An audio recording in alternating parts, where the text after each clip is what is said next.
Sur courant alternatif depuis le début de saison, le Pau 8e a encore quelques difficultés à jouer dans la même cour que les gros bras de l'élite. Ses revers face à Paris, Montpellier et Nantes en témoignent.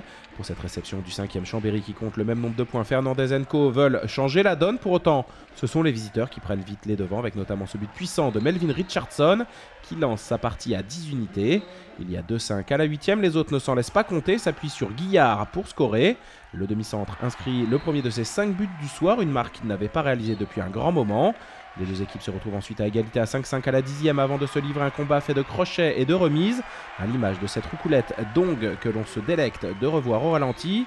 Prise de balle au maximum de l'extension, puis enchaînement avec feinte et ballon glissé sur le côté de Gentil. A la suite, les Savoyards vont répliquer par Bikanic qui passe tranquillement son Schwanker tir. Il y a 10-10 à la 23e avec un 3 sur 4. Le Croate est dans sa moyenne. À l'approche du Money Time, les Provençaux s'accrochent et passent par Mamdou pour trouver le chemin des filets. Le pivot égyptien réalise encore une bonne performance à 4 sur 5. Plus efficace, les visiteurs finissent néanmoins mieux et s'offrent 3 longueurs d'avance à la pause, 12-15 à la 30e.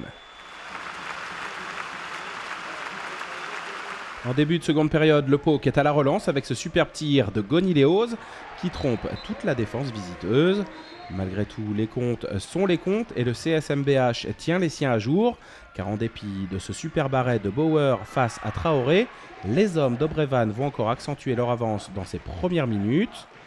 Et c'est de nouveau un bon travail collectif qui va permettre à Richardson de conclure de son puissant bras gauche. Il y a 16-21 à la 42e. Et si, encore une fois, en contre, Traoré va être stoppé par un superbe sauvetage de Bauer, l'issue finale ne fait plus de doute car les Savoyards sont déjà loin à la marque.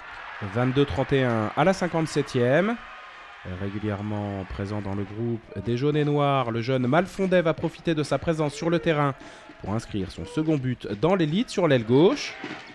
Chambéry s'impose sur le score de 25-32 et confirme sa 5e place avant d'accueillir Saint-Raphaël. De son côté, Aix est 8e avant de se déplacer à Ivry pour un match très important.